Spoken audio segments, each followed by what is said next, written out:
High বন্ধুরা, Debarchana kitchen আজকে রান্না থেকে শুরু করে ভাত বেড়ে দেওয়া পর্যন্ত তোমাদের দেখাবে। কি কি রান্না করছি, কি ভাত বেড়ে দিলাম সোনার জন্যে, সব কিছু দেখবে। আজকে সোনা বাড়িতে আছে, তাই আমি এদিকে একটু মুগের ডাল সিদ্ধ বসিয়েছি। টমেটো দিয়ে আমি এই মুগের ডালটা টক ডাল করব। তা মুগের ডালটা আমি ওই উনুনে সিদ্ধ করতে দেব, ততক্ষণে কড়াইটা ধুয়ে নিয়ে আসি। ধুয়ে নিয়ে এসে আমি এই উনুনে মাছটা বসিয়ে দেবো ভাবছি। তা চলো, ডালটা ওদিকে বসিয়ে দিয়েছি। আর এই যে মাছটা, তোমাদেরকে আমি মশলা দেওয়াটা দেখাতে পারিনি, আমি মানে ক্যামেরাটা অন করেছিলাম না। এর মধ্যে কি করেছি বলো তো? প্রথমে তেল দিয়েছি, জিরে ফোড়ন দিয়েছি, তার মধ্যে পেঁয়াজ, রসুন, আদা, লঙ্কা আর জিরে এই বাটা দিয়ে ভালো করে চিংড়ি মাছগুলো এর মধ্যে দিয়ে আমি কষাচ্ছি। মশলা অর্ধেক কষা হলে তারপরে কিন্তু চিংড়ি মাছ দিয়েছি। চিংড়ি মাছ কখনো তোমরা ভেজে নেবে না, ভেজে নিলে শক্ত হয়ে যাবে।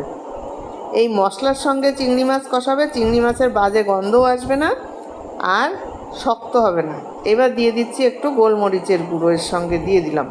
মশলাটা যেহেতু কষানো হয়ে এসছে, আমি সামান্য একটুখানি জল দিয়ে দিচ্ছি, তলায় লেগে যাচ্ছে। কারণ ও তো আবার রান্নায় বেশি তেল দিতে পারবো না, রান্নায় তেল কম খাচ্ছে, যার জন্য আমি জল দিয়ে কষিয়ে দিচ্ছি।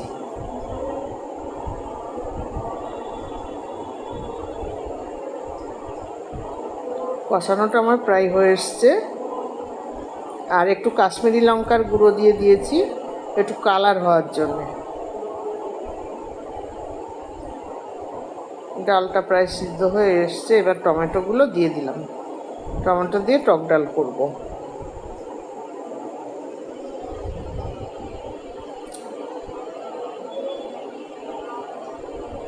রান্না করে রেখে দেবো, কালকেও হয়ে যাবে। যেহেতু কালকে আর আমি ভাত টাত রান্না করব না, লুচি করতে হবে, এই ঝামেলা কে করবে?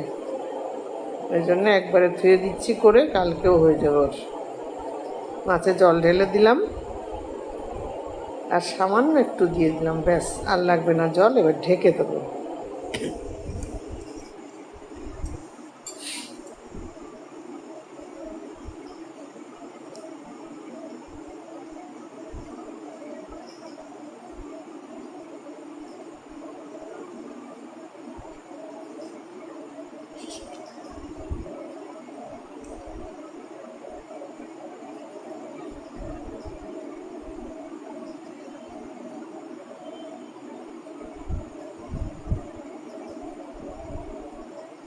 আর বেশিক্ষণ লাগবে না।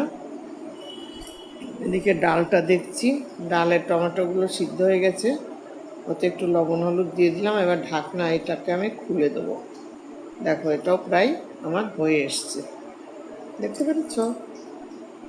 এটা আমি আস্তে করে জাল দিয়ে রেখেছিলাম। বেশি জোরে জাল দিলে ঝোল শুকিয়ে যাবে, রান্নায় স্বাদ হবে না। ওই জন্য অল্প একটু জোরটা কমিয়ে দিয়ে ফুটিয়ে নিলাম ভালো করে, আস্তে আস্তে আস্তে আস্তে করে। তাহলে কী হবে বলো তো? ঝোলে একটা স্বাদ আসবে। এখন দিয়ে দিচ্ছি একটু ঘি। এই ঘিটা তোমরা অবশ্যই দেবে, আর না থাকলে আর কি করবে। এখন ঘি মনে হয় প্রত্যেকের ঘরেই থাকে, সোনা প্রতিদিন 1 চামচ করে ঘি খেতে পারে, যার জন্য একটু ঘি দিয়ে দিলাম।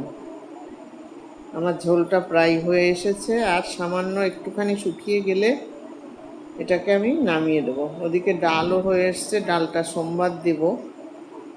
ডালে আর একটু জল দিয়ে দিলাম, বেশি গাঢ় হয়ে গেছিলো। ঝোলের ফুটটা দেখলেই বুঝতে পারছো যে ঝোলটা মানে ঠিকঠাক মতন হয়ে এসছে।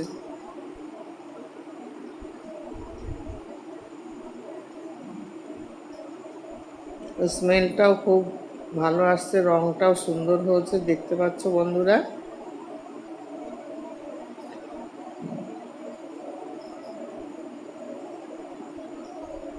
এবার আমি একটা পাত্র নিয়ে আসি, ঢেলে দেবো এই পাত্রটার মধ্যে ঝোলটা।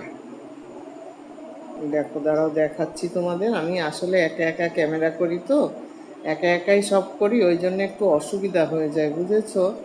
আমার তো কোনো ক্যামেরাম্যান নেই, আর স্ট্যান্ডও নেই। এই দেখো এইবার কেমন হচ্ছে, তাহলে বুঝো। এবার ওদিকে ডালটাও হয়ে এসছে, ডালটা সোমবার দিলেই হয়ে যাবে। এবার চলো ভাত বাড়তে যাই। আমার ভাত রান্না করে রাখা ছিল, মাইক্রো ওভেনে দিয়ে গরম করে নিয়েছি, গরম করতে দিয়েছিলাম, হয়ে গেছে গরম করা। এবার বের করে নিলাম, নিয়ে ভাতটা বেড়ে দেবো এখন সোনাকে।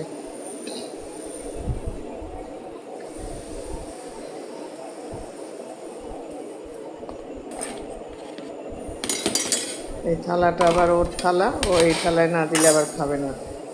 ওর থালা একদম রেডি করা, এটাতেই দিতে হবে ওনাকে। দিয়ে দিলাম, ভালো করে একটু গুছিয়ে দিলাম, তাহলে তোমরা আবার বলবে ভাতটা গুছিয়েও দিল না। কালকের মাছটা তুলে রেখেছি, আজকে এই বেলায় একটা খাবে, ও বেলায় একটা খাবে। এখন এক পিস দেবো, একসাথে 2 পিসও খাবে না। 4 পিস মাছ, কালকে দুবেলার জন্য 2 পিস থাকলো, আজকে এখন 1 পিস দিব, আর এই রাতে 1 পিস খেয়ে নেবে, ব্যাস হয়ে গেল। এবার আমি ডাল দেব,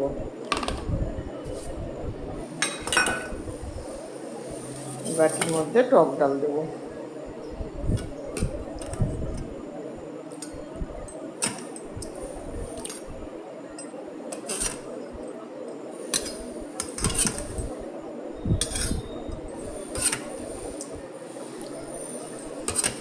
বাটিটা ছোট তো, ওই জন্য বাটিটা ভরে দিলাম।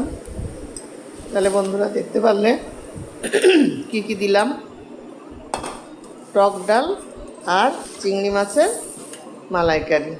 তাহলে ভিডিওটা দেখলে কেমন লাগলো? ভালো লাগলে লাইক, শেয়ার, কমেন্টস করো, সাবস্ক্রাইব করো, পাশে থেকো।